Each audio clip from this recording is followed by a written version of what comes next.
you have that process in a flow chart.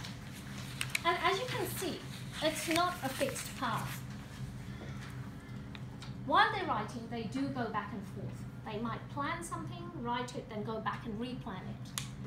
They might confer with someone, go back to the drafting stage, and change some ideas. They might refine it further. And when we talk about published writing, we talk about the final version. This is something that students do practice extensively in primary schools. But once they come to year 7, the focus is exclusively on content and moving along, finishing content, and then doing an assessment task. They're not given opportunities to go back and refine their writing as much as we would like them to do. But these are skills that they are familiar with. So as high school teachers, what is your opinion on this? Before you move on, yeah. when it's done in primary school, is it done as a class as a whole? So there's one piece of writing and it's critiqued by the whole class, or is it done in small groups? Or do they do it by themselves?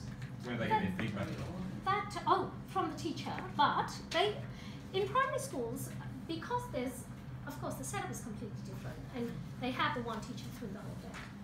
So if the setup is a bit like this, where they've got tables, the teacher might put a group here and say, okay, I want you to start jotting down ideas. And when that group has finished jotting down ideas, they might move on to start constructing small sentences, while the next group is jotting down ideas. As a group. As a group. They might do it as a group. It will depend on the teacher, I suppose, and what they're learning. The teacher might say, I want you to choose an animal.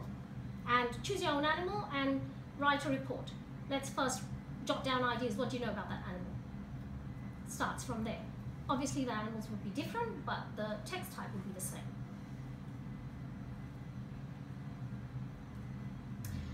I think the beauty of primary schools is that there's a lot you can do with a class when you have them the whole day. I mean, of course, that sounds terrible to us. We wouldn't like to have a class for the whole day.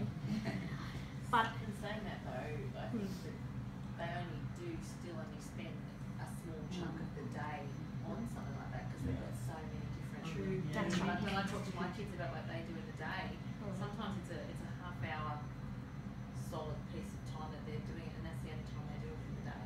Yes.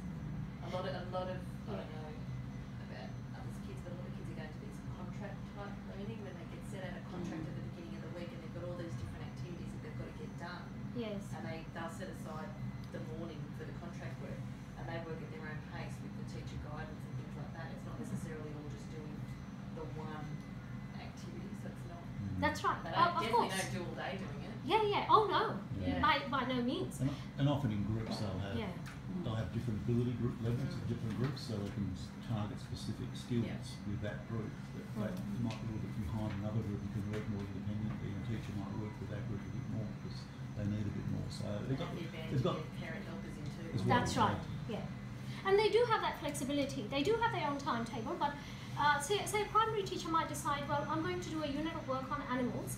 In maths, we're going to check how fast a cheetah runs as compared to another cheetah.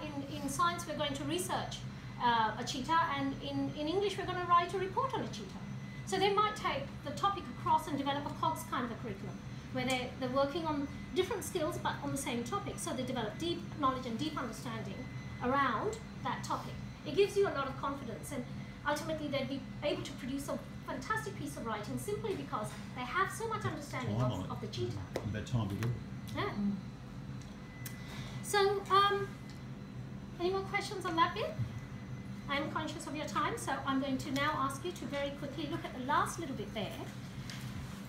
And these are just questions that you could possibly, I suppose, pose to the student and pose to yourselves as teachers, that when students are writing,